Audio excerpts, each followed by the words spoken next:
what was it about Madam C.J. Walker that caused her to become a millionaire back in the, wasn't it in the 1930s?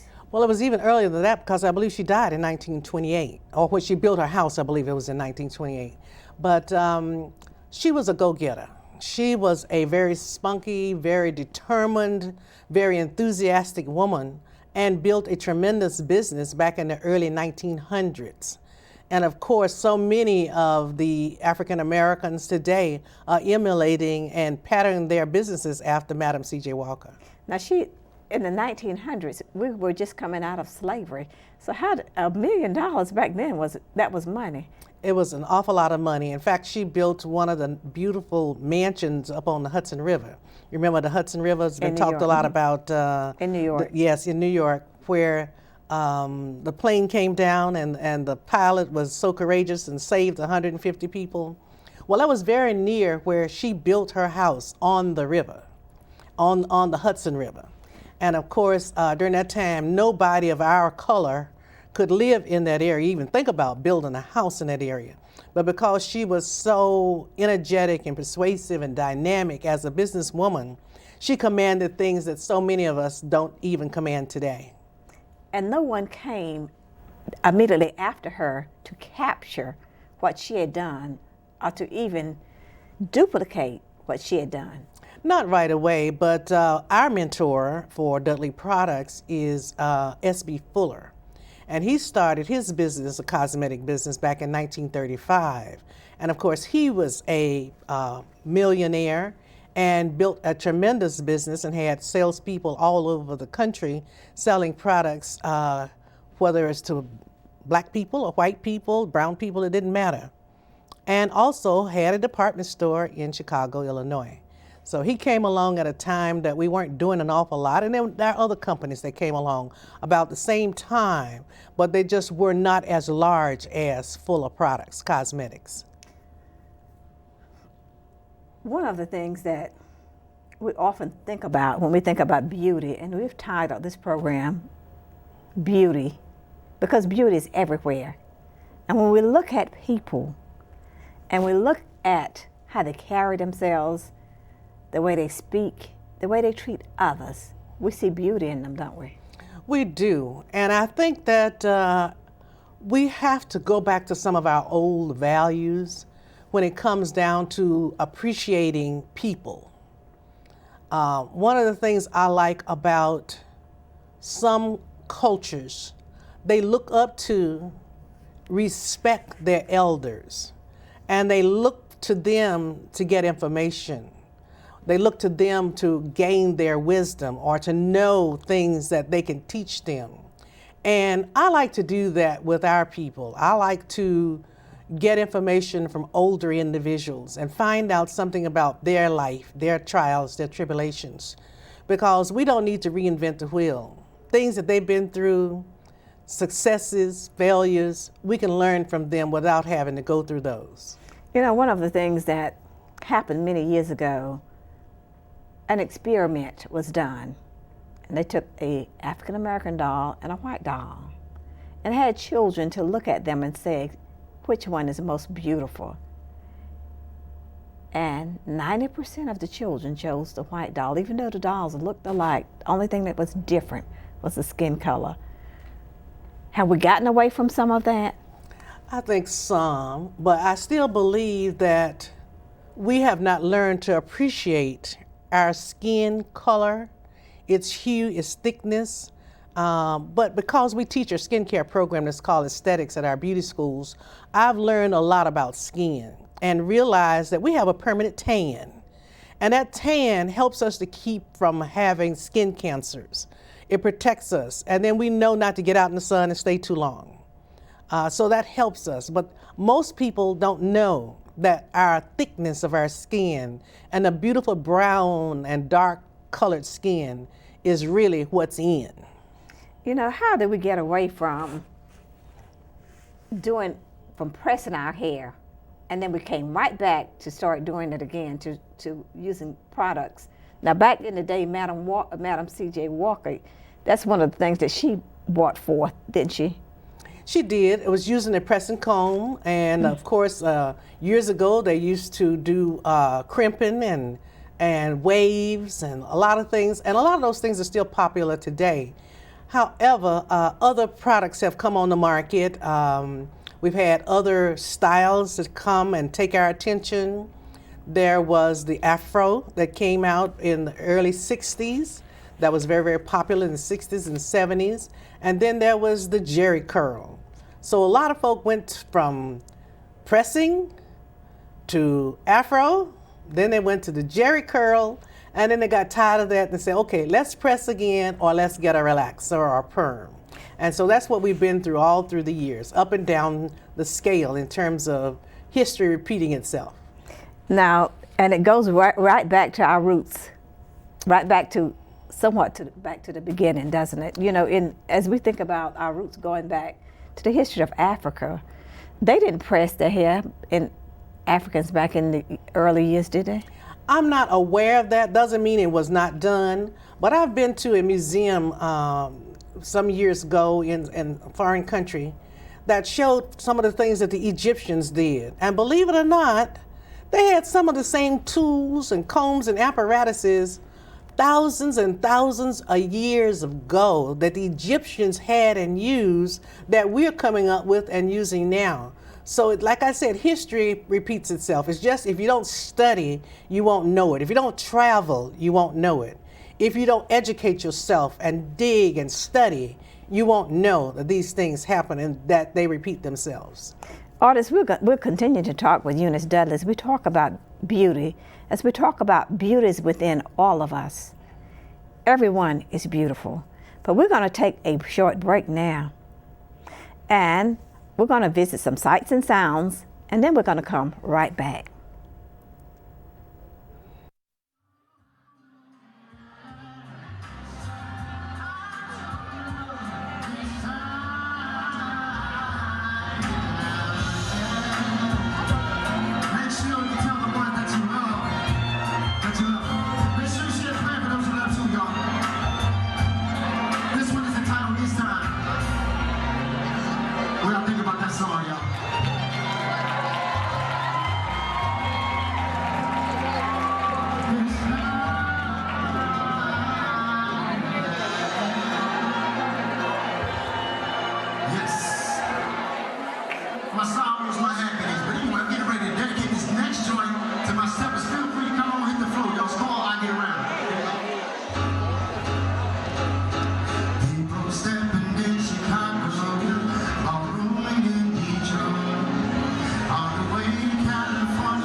Artists, we'll continue to talk with Ms. Eunice Dudley as we talk about beauty, how important beauty is, and how we see beauty as individuals, and how we choose to be beautiful, and how we enhance our natural beauty. So a lot of people do things to enhance their natural beauty. They're naturally beautiful, but they do hair care and makeup, eyelashes, and many things that enhances it. And we're fortunate to be in a country, be in an age where we can have access to all of these different kinds of products and styles because it builds self-esteem. It certainly does. And I like the versatility of hairstyles, makeup, good trends come along that help people decide what they'd like to wear, whether they're interested in pressing, curling, wearing waves, whether it's a jerry curl, a soft curl, braids, dreadlocks, twist. All these things are different kinds of hairstyles. And of course, you have to choose what makes you happy when you decide how you want to look. Now, seems like one of the most popular, or two of the most popular styles, the dreads, the sister locks, the braids. And you hear braids and see so many different people have to do them in their homes, they do them in salons. Seems like braids seems to be almost the most popular thing. Well, I wouldn't say the most popular. I still think your relaxers and pressing curls are the most popular, but it's gaining ground. More people are beginning to wear them, and especially some of the fellas, especially some of the athletes and some of the folk who are playing different kinds of sports. You'll see them wearing cornrows and braids. Is that becoming to a man to wear cornrows? Is that a professional image? Well, it depends on who you're with and what they value. If your job says it's not interested in you wearing braids or cornrows, then you'll have to look and see whether or not you would like to continue to work there if you'd like to work someplace else. So it depends on the boss, their values, what they consider to be good, what they consider not to represent them. So it depends. I'm in the beauty business and we have to teach it all. All of it is a part of what we teach, whether it's curly hair, whether it's straight hair, fine hair, thick hair, doesn't matter. Hair is hair. And so we teach it all. So you can choose your own style, but you let other people choose theirs as well. Now, when you talk about, there's a documentary called Good Hair. Is Yes. it called Good? That's the name of the documentary. Yes. And in that one, it shows how people value different hairstyles and different textures. Yes, they do. This is a situation that Chris Rock came across and decided to make this film. And he decided to include several companies, including ours, to do some studies.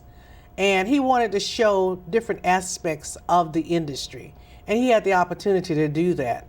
And that's why I'm encouraging you and others to go out and see this particular movie. It's really, really good. And then we're going to ask him to consider doing number 2, because this one says a lot, but he is provoking a lot more thought and a lot more interest as well as research, and we want him to take it to another level. Is there such a thing as good hair? Or is there such a thing as bad hair? No. Hair has to be treated. It's just like anything else. It has to be taken care of, and it has to be treated when there's a problem. So when you do this, it's like you go to the doctor. If you have a problem, you go to the doctor, you get the medicine that you need, and you get it taken care of. And that's what we deal with hair all the time. Now, we've often heard that the braids, they're so tight on the scalp, but they look great. And in order for them to be functionable and to really stay in place, they have to have a certain amount of tightness. Yes, they have to have tension on them. Mm-hmm. And so sometimes that can become a problem depending on the hair type, and whether hair is added or whether they're just wearing their own. So that's where good hair, shampoos, conditioners, all those wonderful things play a tremendous part in terms of keeping the hair healthy. And so when they continuously wear braid after braid and get their hair braided, it pulls on the hair shaft, doesn't it? Yes, but if the stylist that works with them is concerned about their hair and their hair coming out, then they'll do whatever they need to do in terms of treating it to make sure that that does not continue to happen. But some people have problems and it comes out. And it's just like any other process that you use, whether it's pressing and curling or anything else. You've got to be concerned about that customer's hair to take care of it and make sure it stays on their head rather than coming out. Audience, we'll continue to talk about beauty and how people strive to be beautiful and how the beauty industry is a multi-million-dollar industry. Even men want to look great, and they take a lot of time in salons doing their nails, getting their hair braided, shampooed, or cut. So it goes across all lines and all age groups, people trying to look beautiful because it builds self-esteem, it makes people feel good about themselves, and it gives a great appearance to the public. And so Eunice Dudley is our guest today as we talk about beauty, as we talk about being beautiful. Men are spending more time, is that the growing group? Yes, it is. I think men are becoming more conscious of how they look because women are asking them to do that. And I think they are responding well. So more men are getting themselves groomed. If you can remember, some time ago, a big politician had the opportunity to spend $300 for a haircut. Now, we don't command that in our neighborhood. We still are around the $7, $10, $15 range, and every now and then you'll find a stylist or a barber that might charge $20, $25, $30 for a man's haircut. But men are getting a lot of services, and men are going to spas, they're going by themselves for services, as well as going with their soulmate. So they're doing more than they've ever done before about looking good, and they realize the importance of it. It builds self-esteem for men just as for women. That is true. And as you look at the different styles, they do have some of the same styles, hairstyles that women have. True, but now one thing that has changed, you remember back in the 70s, men had a lot of the pressed look. You know, if you can think back to a lot of the singers and some of the stars. They did. They had that pressed look. Well, that was a process that it was called. They processed their hair. That's what they did. And of course, they wore it high, and some of them wore them slicked down. Didn't many of them roll their hair, but some of them continue to do that. Even a very popular gentleman now continues to wear his hair straight, and he rolls it at night. Just like women did, and women hated, many of us hated rolling hair, but we knew how we wanted to look, and we knew what we needed to do in order to look good. And the beauty industry has gone beyond just hair to many of the other things to nails, to doing your feet. Yes. And to spas. Yes. Many things that we as African American women did not grow up with. True. And I think women are beginning to learn to take care of themselves and to pamper themselves. And that's where the spas come in. A lot of the training we do in one of the classes we deal with skincare works a lot on just skin, facials. It's important to have a deep cleansing facial. Very, very good for you. Very relaxing. Whether it's a back facial. All these things just help you to relax, help you to feel good about yourself. And then you can get massages, and they help you to feel good about yourself. And especially if you get it with a mate. And those are some things that we didn't grow up with, but many of our counterparts did. That's true. And so it kind of crosses over all cultures and all economic levels, that people are just doing more to look good and to be beautiful and to help themselves. And eyelashes is a new thing, and I see some people just getting them like every 2 weeks. They never go without their eyelashes.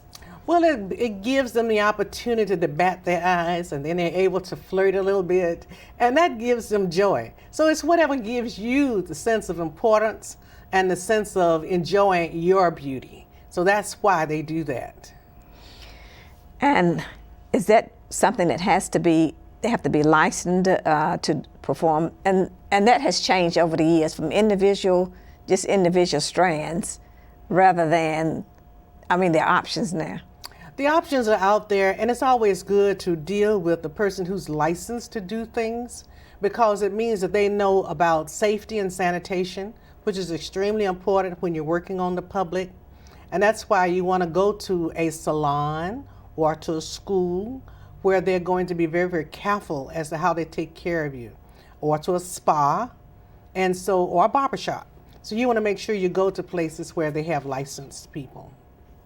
Now, what do you expect to see in the future, some of the trends? Now, we know we've gone from one thing to that. We've gone from the Afro, and we've come to Preston curl, and we've gone to Jerry curl, and now we're going to be going to something different. Well, I'm looking for someone to create a new type of process or some other type of hairstyle that's going to be revolutionary. And that's why I was talking about research. It's good if we do it in schools, if we have salon owners or salon people who would like to do research. I admire them. I want them to do that because it brings about excitement in the field. It's just like lots of haircuts. Different kinds of haircuts bring on a lot of excitement when it comes down to us. Hair shows, competitions, all of that is really, really good for the industry. But a lot of excitement can be created because we get into research and we delve into some new things and bring about some new things for us to have new trends. Now, do you think that'll happen here in the United States, or will it happen in Europe, in some other country, and then be brought to the United States? New research and new trends. I would expect it to be here because people are thinking about this more right now as at one time. Several people call me quite often about new apparatuses and things that they've created, and they want somebody to manufacture it for them or to make a prototype so that they can get it mass produced. But the biggest challenge they have is once they get it produced, who's going to sell it? So our biggest challenge for our African American inventors is how the product will and can be sold. Even though they'd probably have to patent it and sell it to someone else who's in a similar kind of business, and it could never completely be their own. Well, more than likely not, especially if they don't have the means and the access for mass production as well as mass sales. And that's what we need to find a way to do. And that's with any product, isn't it? Any product, anything new that's coming on the market. And that's why many times when people have these ideas, they sell them to an existing company because the company is already in a business, and they can take it and move it forward. Yes. Audience, we've been talking with Mrs. Eunice Dudley, and we've been talking about beautiful and how the beauty industry is changing and how everyone is beautiful in his or her own way. I want to thank you too for tuning in with Joyce Waddell. I want you to tune in next week for another interesting program,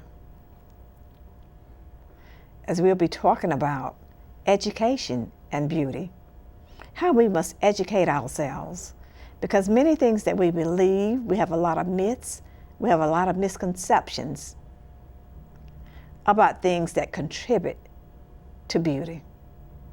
Have a lot of misconceptions about why people don't see themselves as being beautiful when they really, really are. And that beauty comes in all shapes, all sizes, and all colors. And there is never just one standard for everyone. Sometimes we look at a person and we say that person is beautiful because it's what we see outwardly, isn't it? It is. But it's more to it than that, isn't it? It is. You know, I had an awakening 8 years ago when I came down with breast cancer. I had the opportunity to get surgery. I was given a choice of getting chemotherapy, and I was mandated to take the radiation. I decided to take the chemotherapy. And it helped me to get well. So during that time, I lost my hair. I was bald-headed. And I learned that it doesn't matter whether you have a bald, ugly head or a bald, pretty head, that you still are beautiful. Regardless of what's going on, you still are and can be beautiful. And I see women today, and many women who are walking around, who are interacting in our society, and they have their hair bald. And some of them do it for different reasons. I want to thank you for being with us on Views with Joyce. Wardell, tune in again next week for another interesting program.